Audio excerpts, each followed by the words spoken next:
What am I leaning up against here? I think it's C for Cadillac. C for Caddy. This is not a Cadillac Cimarron. No, they don't make those anymore, do they? No. This is a nice looking car. This is America coming back. This is a 2007 DTS, right? In fact, now for somebody who says I'm thinking maybe an LS 430, I'm maybe thinking a 5 Series BMW, I'm thinking maybe an E-Class Mercedes. They should also think about taking a look at the Cadillac. Oh, and they might want to buy one. It's a great riding car. It's got the big what is it? I'm drawing a blank on it. Not North Point. The North Star? North Star. North Star engine. Now, which I understand they're maybe doing away with. Yes. They're innovating. They keep on trying to improve the improvement. This is a great car, and the price is right compared to what some of these other cars are costing. Right. So you need to look at what you're going to get for your money. So this is a luxury American car that's priced very reasonable. Mm-hmm. Drives nice. Still have your amenities. You've got your power seats. You've got your upgraded stereo system. And this will last just as long as any of those other cars we were bragging about. This is a $200,000 car in a heartbeat. Well, now what I'm curious about is when people come in, how certain are they that they want a specific car? Or is it a situation where they come in, they get looking, and they says, geez, you know, I came to look at this BMW 3 Series, but here I am buying a pickup, buying a Volvo convertible. And that's one of the unique things I have of having different makes and models. Because I do business with a lot of credit unions here, they send people over here who aren't really sure what they want, so this helps them. It stops them from going from 10 different dealerships and going through the hassle of talking to a salesman. They're going to buy a car today, and you kind of get beat up buying a car. Well, and one of the things that we've talked about that people may not know about Car Connection is that you have an auto-locate service that you'll provide. So if somebody comes in, lands, I think the parlance is lands on a car, and they say, a little jogging there, that's okay. Lands on a car is better than a sled. That's right. Well, yeah. You've got a buyer's network that basically covers the whole from Texas all the way up to New York. Yes. And you can find specific. And by the way, I very rarely buy a car up north unless it's very late model and they haven't snowed too much up there, because I'm concerned about salt. The salt. Right. So that's another thing that you can help people out with. Now, have you had a situation where somebody brings you, or you've done business, and for whatever reason, they've gone to another dealership, and they said, this is a great car. Well, sometimes people bring something here and say, is this really what they say it is?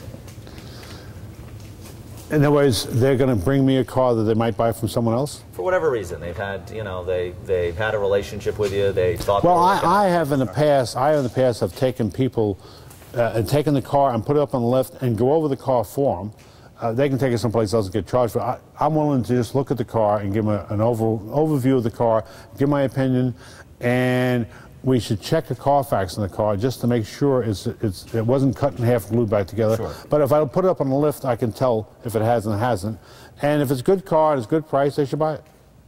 Now, do people get concerned about whether cars had some paintwork? Sometimes people think, oh, geez, Well, should I worry about that? Well, look, think about this. The older you get, the odds in you having some kind of a fender bender are pretty good. That's true. So if probably 4 out of 5 people in America have had an accident, what happens to those cars? What do we do? Send them to the accident junkyard of the world, and no one ever buys them? It depends upon how bad that accident was. Replacing a fender, it's easy. In other words, if I get a big dent in this fender, it's cheaper for me to change the fender than it is to fix the fender. Sounds strange. No. So you would change the fender. It's quicker. It doesn't have any bond in it. It's not going to crack in years to come.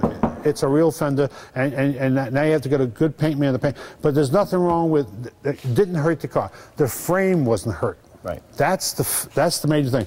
When you go to an auction and you buy red light cars, that's because the frame has been twisted up and stretched out. Right. And it's almost perfect.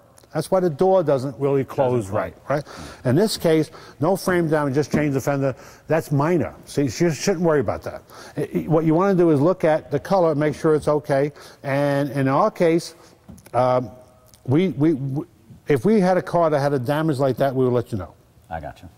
Now, one of the things that I'm always fascinated by, maybe you can answer this question. When I go to the auction, right? Okay, you know, you can have a paint meter, right? And the paint meter will pick that up.